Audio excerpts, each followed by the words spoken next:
and welcome to Stocks Down Under. My name is Stuart Roberts, and I'm one of the co-founders of our service.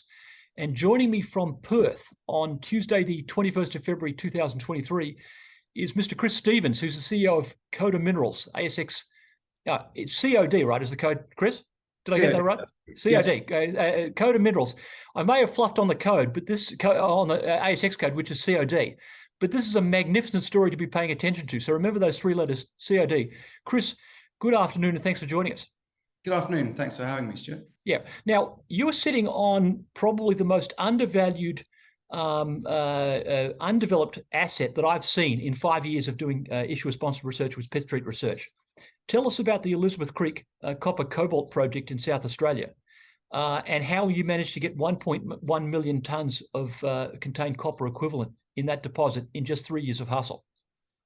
Thank you, Stuart. Look, I absolutely agree. This is a very undervalued deposit. And, Oz Minerals put out some research a little while ago, just at the first early stages of that the BHP takeover, saying this is the third largest undeveloped copper project in Australia and the 11th largest primary copper project, including all the developed and operating ones. So it is a significant accumulation of copper in the sedimentary copper cobalt alone.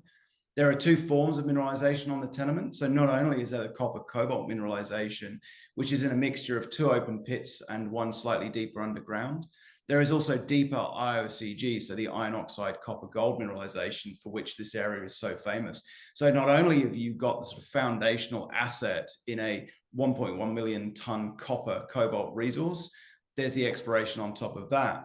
Now, you asked me how we got there. We listed with just 250,000 tons of contained copper equivalent. And that was in the open pit resources. Hard to really base a project off just 250,000 tons contained. So we needed to go and find more. And that's exactly what we did. We were drilling on the day we listed. We've turned those early drill holes into a significant 43 million ton at 1.84% copper equivalent resource. Read that and weep, folks. 1.84. It's not often you get grades that rich. Yeah, and look, I mean, even our open pits, we optimized the worst of our deposits, the lowest grade. We just optimized that to 6 million tons at 1.7% in an open pit resource. These are good grades. Right.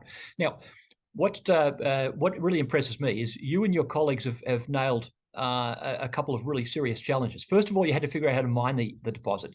Then you figure out how to process it. And it's if John Bunyan wrote Pilgrim's Progress again, he'd probably use this as an object lesson in what he was trying to teach. Tell us how you made your way through those two sloughs of despond, the mining and the processing, to get to the point where we're fairly confident we've got something. Yeah, look, I just walked out of a broker presentation. Someone said, look, my technical guys have looked at this, are worried it's not particularly thick, to which my response was, I know. And I mean, obviously you only understand the real thickness of the resource once you've got the resource, and that was the first piece, putting that together. Then we had to go and understand how to mine it. And I understand this is what is called this is a flat dipping ore body. Right. These things are moderately challenging to mine. But obviously all mining is a function of grade, the speed that you can mine it, how long it takes to get down there, and how hard and difficult to mine the mineralization is, and how strong the hanging wall is underground.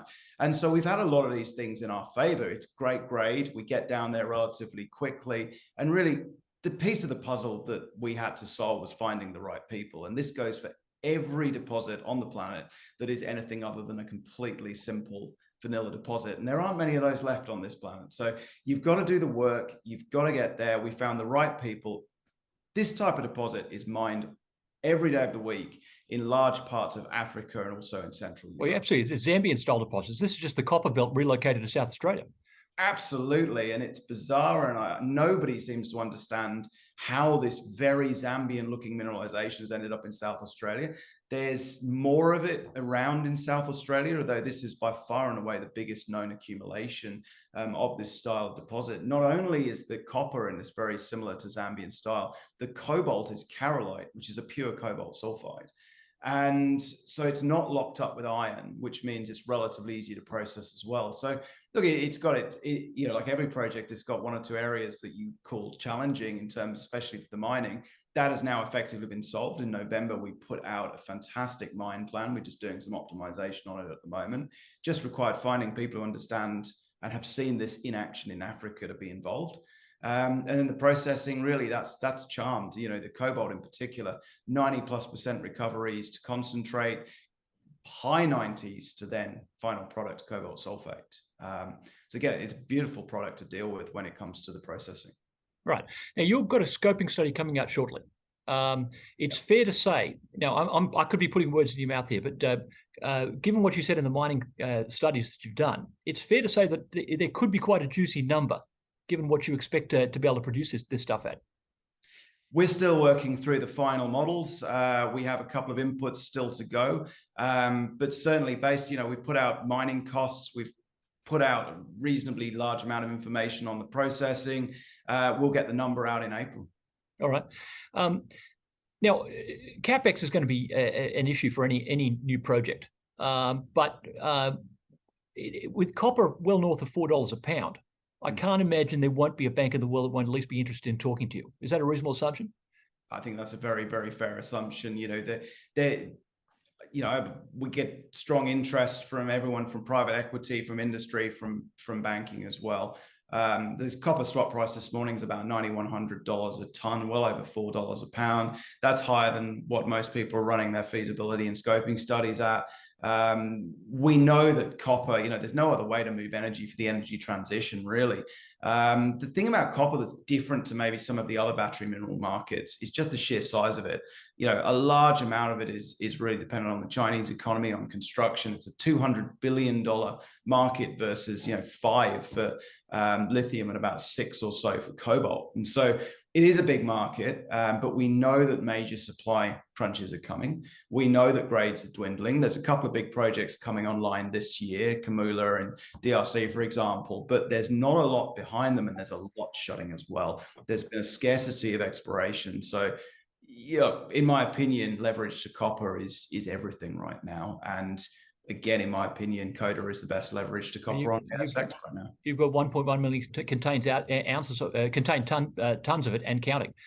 So and that doesn't include the deeper IOCG exploration as well. It's a hugely copper-rich area. Right. Well, Chris Stephens, well done on what you and your colleagues have achieved. You need a magnifying glass to see the stock, but if I wrote you a check for the current market cap, you'd knock it back, right? Because I'd be stealing the asset. Yeah, I wouldn't have to think too hard on that. Knock back. Look, I believe this is phenomenal leverage to copper. We've shown we can turn exploration into resources. We've shown we can get mining studies done, and we've got a mine plan out there. It's being optimized as we speak. We've shown we can process it. We've put out the base flow sheets. These scoping studies coming. Chris Stephens, well done on everything you've achieved, and good luck for the scoping study in April. Thank you, Stuart.